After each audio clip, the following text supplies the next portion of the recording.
Женщина увидела странный объект на берегу реки и из любопытства подошла ближе, но сразу побледнела от увиденного. 3 недели не прекращались дожди, и небо Австралии, казалось, решило излить на землю всю накопленную за месяцы засухи воду. Реки вышли из берегов, затопив прилегающие территории и превратив знакомые пейзажи в непризнанные водные пустыни. Люди спешно покидали свои дома, пытаясь убежать от катастрофы, которая не давала знаков утихомириться. Эмили Паркер, живущая в маленьком городке на юго-востоке страны, с тревогой наблюдала за развитием событий из окна своего дома. Работая ветеринаром в местной клинике, она не могла не думать о животных, попавших в этот водный хаос. В последние дни она помогала эвакуировать домашних питомцев вместе с их владельцами, но теперь, как и большинство людей, уже покинула опасную зону. Ее мысли были сосредоточены на диких животных, которым некому было помочь. Утро было особенно тяжелым. Уровень воды в реке рядом с домом Эмили поднялся еще больше. Она поняла, что пришло время покинуть свой дом. Собрав самое необходимое в маленький рюкзак, она в последний раз оглядела комнату, где провела последние 5 лет своей жизни, и вышла. Дорога к центру эвакуации была частично затоплена, и Эмиле пришлось идти вдоль берега реки, выбирая более высокие места. Каждый шаг был тяжелым. Земля была скользкой и неустойчивой. Холодные капли дождя беспощадно били ей в лицо, а порывы ветра пытались сбить ее с ног. Через несколько часов Эмили почувствовала, как усталость овладевает ей. Она остановилась, чтобы перевести дыхание и оценить ситуацию. Никого не было рядом. Казалось, что весь мир был поглощен серым занавесом дождя и ревом бурлящей реки. Вдруг, среди шума воды и ветра, Эмили услышала странный звук. Она замерла, пытаясь понять, не воображение ли это. Нет, звук повторился. Это был слабый крик или визг, приглушенный и едва различимый. Эмилия огляделась вокруг, пытаясь определить источник звука. Он, казалось, исходил снизу, возле реки. Эмилия осторожно подошла к краю берега, стараясь не поскользнуться на мокрой траве, и уставилась в водоворот, ожидая увидеть что-то необычное. Но кроме мутной воды и плавающих веток ничего не было видно. Звук снова раздался, на этот раз громче. Эмили поняла, что он не исходил из воды, а из какого-то места на берегу. Она начала медленно перемещаться вдоль берега, тщательно осматривая каждый уголок и щель. Через несколько минут Эмили заметила движение у воды. Сначала она подумала, что это куст, колышущийся на ветру, но когда подошла ближе, ее сердце забилось быстрее.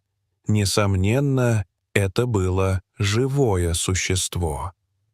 Рискуя упасть в воду, Эмили осторожно спустилась по скользкому склону.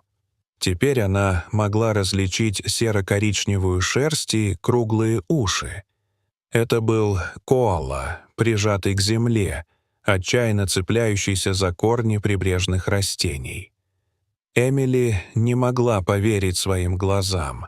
Коала — животное, которое обычно проводит большую часть своей жизни на деревьях, оказалось здесь, на берегу бурлящей реки. В любой момент вода могла унести бедное существо. Не раздумывая дважды, Эмили вступила в действие.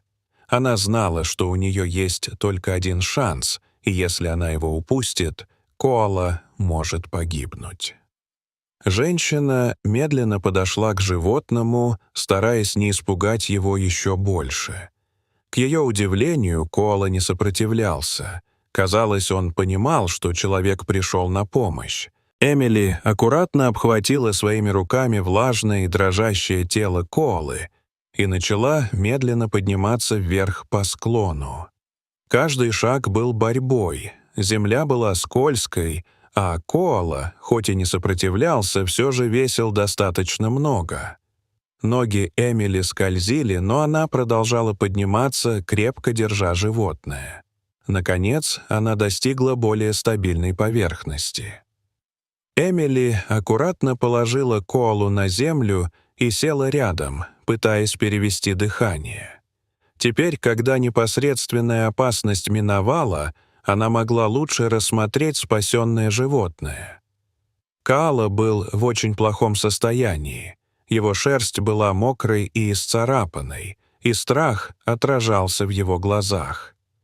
Эмили заметила несколько царапин на лапах животного, которое, должно быть, пыталось отчаянно ухватиться за берег. Женщина достала из рюкзака бутылку воды и кусок ткани, смочила полотенце и начала осторожно чистить раны Коалы. Животное издало тихий визг, но не пыталось убежать или укусить свою спасительницу. Пока Эмили заботилась о Коале, она не могла не думать о том, как он оказался в такой ситуации. Эти животные обычно не покидают деревья, если это абсолютно необходимо. Возможно, наводнение заставило Коалу покинуть свое убежище в поисках более безопасного места. После окончания лечения Эмили задумалась, что делать дальше. Она не могла оставить Коалу здесь, он был слишком слаб и испуган, чтобы выжить в одиночку, но доставить его в центр эвакуации было невозможно. Там не было установок для диких животных. Эмили вспомнила о местной службе спасения диких животных. Она достала телефон из кармана, молясь, чтобы еще была связь. К ее облегчению на экране появились несколько полосок. Трясущимися от холода и напряжения пальцами Эмили набрала номер службы спасения. Через несколько гудков кто-то ответил. Эмили быстро объяснила ситуацию и описала свое местоположение как можно точнее. Ей сказали, что пошлют команду спасателей, но это может занять некоторое время, так как все ресурсы были сосредоточены на эвакуации людей и домашних животных. Эмили согласилась подождать. Она посмотрела на Коалу, теперь свернувшегося у ее ног, и решила, что сделает все возможное, чтобы защитить это беспомощное существо. После завершения звонка Эмили устроилась рядом с Коалой. Дождь все еще шел, хотя и не так сильно. Женщина сняла куртку и накрыла ею дрожащее животное. Время тянулось медленно. Эмили разговаривала с Коалой, рассказывая истории из своей жизни и о своей работе как ветеринара. Она знала, что животное не понимает ее слов, но надеялась, что звук человеческого голоса немного его успокоит. Прошел час, затем другой. Эмили начала волноваться. А если спасатели не доберутся до них? А если уровень воды поднимется еще больше? Она попыталась отвлечься от этих мыслей и сосредоточиться на своем спутнике. Коала, казалось, немного успокоился. Он перестал дрожать и теперь с любопытством наблюдал за своей спасительницей. Эмили осторожно протянула руку и погладила мокрую шерсть. К ее удивлению, Коала не отвернулся, а прижался к ее руке. Вдруг Эмили услышала новый звук. Она напрягла слух, пытаясь понять, что это. Звук стал громче, и вскоре женщина с облегчением поняла — это был гул приближающегося транспортного средства. Через несколько минут на дороге появился внедорожник с эмблемой службы спасения диких животных. Эмили помахала руками, чтобы привлечь внимание спасателей. Транспорт остановился, и из него вышли 2 человека в униформе. Спасатели быстро подошли и начали осматривать коалу. Их поразило состояние животного. Несмотря на стресс, коала был относительно спокоен и не проявлял признаков агрессии. Узнав, что Эмили ветеринар, который оказал первую помощь, они поблагодарили ее за профессионализм и преданность. Пока один из спасателей готовил специальный переносный контейнер для коалы, другой продолжал расспрашивать Эмили о деталях спасения. Женщина рассказала, как услышала странные звуки и нашла коалу на берегу реки. Спасатели удивились, что Эмили заметила коалу в таких сложных погодных условиях и в таком неожиданном месте. Они отметили, что животное очень повезло, что рядом оказался кто-то, готовый помочь, когда пришло время. Когда пришло время поместить коалу в переноску, животное вдруг забеспокоилось, издавая тихие, но настойчивые звуки. Спасатели обменялись взглядами недоумения и наблюдали, как коалы обычно не реагируют так во время транспортировки. Один из спасателей подошел к переноске и внимательно осмотрел коалу. Вдруг его глаза расширились от удивления, и он воскликнул, что у коалы есть малыш. Эмили и другой спасатель подбежали к переноске. Действительно, из сумки матери коалы выглядывало крошечное личико. Малыш был так мал, что мог остаться незамеченным, особенно потому, что мать была мокрая и испугана. Теперь было ясно, почему коала оказалась на реке. Вероятно, она пыталась найти безопасное место для своего детеныша, когда была смыта водой. Благодаря невероятному везению она смогла ухватиться за берег и избежать унесения сильным течением.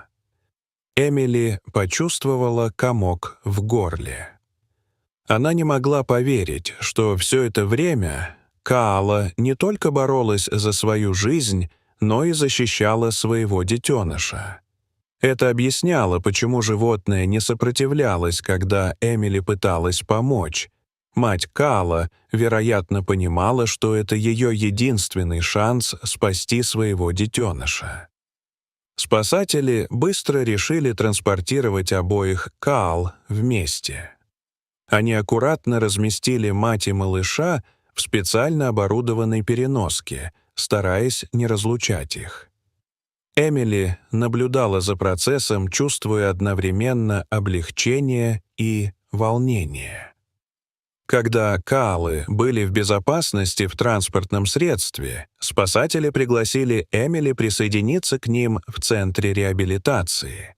Они объяснили, что ее знания в области ветеринарии могут быть полезны, и также хотели, чтобы она закончила свой рассказ о спасении для официального отчета. Эмили с радостью согласилась. Она села в машину и бросила последний взгляд на место спасения. Внедорожник медленно двинулся по затопленной дороге к центру реабилитации. Эмили не сводила глаз с переноски, где находились коалы. Мать коала казалась усталой, но спокойной, обнимая своего детеныша. Эмили почувствовала глубокое удовлетворение, зная, что спасла не одну, а 2 жизни. В центре реабилитации специалисты немедленно осмотрели коал. К счастью, у них не было серьезных травм.